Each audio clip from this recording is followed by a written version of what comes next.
बिस्मिल्लाहिर्रहमानिर्रहीम। Respected viewers and dear students, अस्सलाम वालेकुम। आप देख रहे हैं अपने टीचर मोहम्मद शाहिद को। आज हम नया लेक्चर स्टार्ट करने वाले हैं। इससे पहले हमने डाइंग सन के बारे में, उसके आथर्स के बारे में मुकम्मल तौर पर तफसील के साथ आपको बताया। अब जो आंसर टू द क्वेश्चन होता है पेपर में, इंतहाई इम्पॉर्टेंट क्वेश्चन होता है और इसको अच्छे तरीके से तैयार करने के लिए आज आपको मुकम्मल डिटेल के साथ इस पे लेक्चर दिया जा रहा है। पहला क्वेश्चन है कि हाउ इज़ इट, क्यों कर ये हुआ या कैसे हुआ, that a star seldom finds, के कैसे एक सितारा कभी कभार शाज़ो नाज़िर फाइंड्स एन अदर स्टार, किसी दूसरे सितारे को पाता है, नियर इट, अपने करीब। यानी कि ये ऐसा पॉसिबल नहीं है कि एक स्टार दूसरे स्टार को अपने करीब पाए। ये कैसे है? आपको चैप्टर में तफसील के साथ बताया कि the universe is very vast और the average distance between the two neighbor stars is of million miles, so it is not possible for one star to come near an other.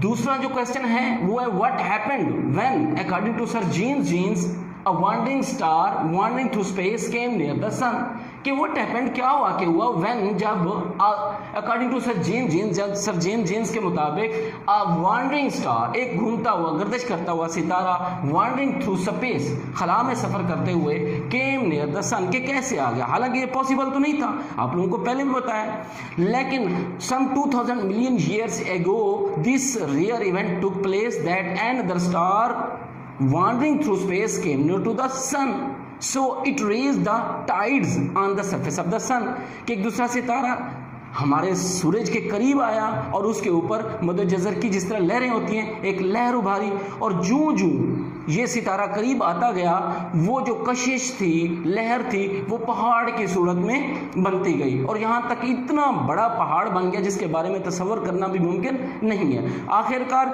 जब दूसरा सितारा started to recede from our sun, हमारे सूरज से हटना शुरू हुआ, तो वो जो थी लहर जो थी, वो पहाड़ जिससे बना था वो टूट गया और टुकड़ों में बट गया। तो तब से ये टुकड़े सूरज के गिर्द एक मखसूस दायरे में गर्दिश कर रहे हैं, जिन्हें हम प्लैनेट्स कहते हैं। हमारी ज़मीन भी उनमें से एक है। तीसरा क्वेश्चन भी इससे मिलता जुलता है कि what happened when the wandering star came near and nearer. तो as in previous question I have discussed that as the other star came nearer and nearer to the sun, it raised the tides, it raised the tidal pull on the surface of the sun, कि मदोजज़र की लहर की तरह एक लहर उभरी, और जो ये नियर टू नियर होता गया सूरज के, वो rays, mountain raise higher and higher, पहाड़ जो है बड़ा से बड़ा होता गया। आखिरकार जब ये रिसीड होना शुरू हुआ, पीछे हटना शुरू हुआ, जो दूसरा सितारा आया था, तो ये जो पहाड़ था ये टुकड़ों में बट गया, और वही सिस्टम कि वो टुकड़े जो हैं खला में बिखर गए और तब से ये सूरज के गिर्द गर्दिश कर रहे हैं। चौथा क्वेश्चन जो है वो भी सेम ही है कि what are the planets and how did they came into existence, के प्लैनेट्स क्या हैं, सितारे क्या हैं और कैसे वजूद में है। आपको पहले बताया कि वो जब सूरज हटना शुरू हुआ था दूसरा हमारे सोलर सिस्टम से, तो वो जो पहाड़ था वो टुकड़ों में बट गया।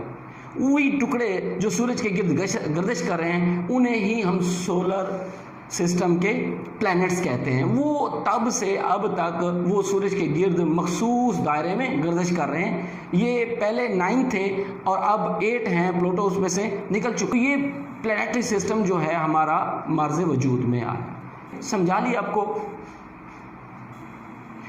अब फिफ्थ क्वेश्चन की तरफ आते हैं। पांचवा सवाल है कि why is there no life on stars, कि दूसरे जो स्टार्स हैं उन पे लाइफ मुमकिन क्यों नहीं है।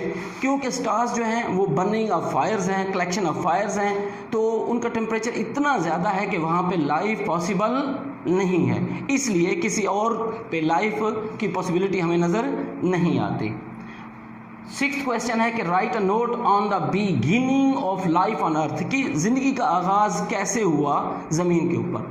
जाहिर है राइटर ने हमें बताया है कि सिंपल ऑर्गेनिज्म से इसका आगाज़ हुआ, वो यूनिसेलुलर थे, फिर ये सिलसिला कम्प्लेक्स से मोर कम्प्लेक्स की तरफ जाता रहा और आखिरकार कौन से वजूद क्रिएट हुए, ह्यूमन बींग्स। इंसानी वजूद क्रिएट हुए। तो ये सिंपल ऑर्गेनिज्म से कम्प्लेक्स, मोर कम्प्लेक्स तक सिलसिला जारी रहा। और 7th क्वेश्चन है कि why is the universe of which our earth is a part so frightening, give as many reasons as you can, कि ये ज़मीन हमारी जो है ये फ्राइटनिंग क्यों है। तो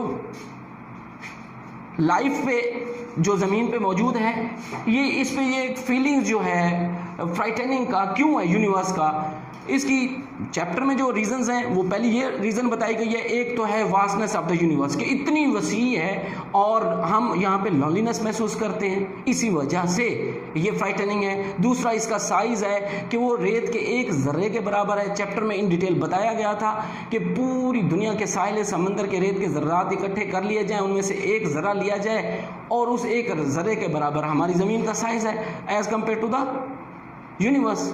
तो इतना मुख्तसर सा साइज है, इस वजह से भी ये ड्रॉनी है, खौफजदा है। फिर इस जैसी लाइफ कहीं और भी नहीं है, ये चीज़ भी हमें खौफ में मुब्तला करती है।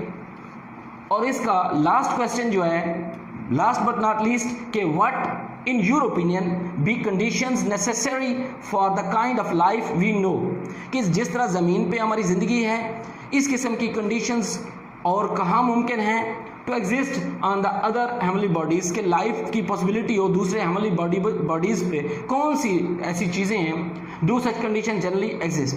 तो इस क्वेश्चन के पहले पार्ट में ये देखें कि एक तो लाइफ की एग्जिस्टेंस के लिए चंद चीज़ें जो फिजिकल सर्टन फिजिकल कंडीशंस हैं, नेसेसरी हैं, वो कौन कौन सी हैं। एक तो है moderate temperature, neither too hot not too cold, कि जिस पे लिक्विड अपनी लिक्विड हालत में रहे और उसमें वेपर्स में ना बदले, और जो सॉलिड जो है वो मेल्ट होकर, ना इतना ज़्यादा टेम्परेचर हो कि सॉलिड मेल्ट होकर लिक्विड बन जाए और लिक्विड जो है वो वेपर्स बनकर गैस में तब्दील हो जाए, और ना ही इतना जो है मैनेज टेम्परेचर हो कि फ्रीज हो जाए चीज़ें। तो मॉडरेट टेम्परेचर है, इसके अलावा वाटर है, एयर है और लाइट, ये 4 चीज़ें ज़रूरी हैं जो ज़मीन पे पॉसिबल था। ज़मीन के अलावा किसी और हेवनली बॉडीज़ पे ये कंडीशंस नहीं है, इसलिए लाइफ एग्जिस्ट नहीं करती।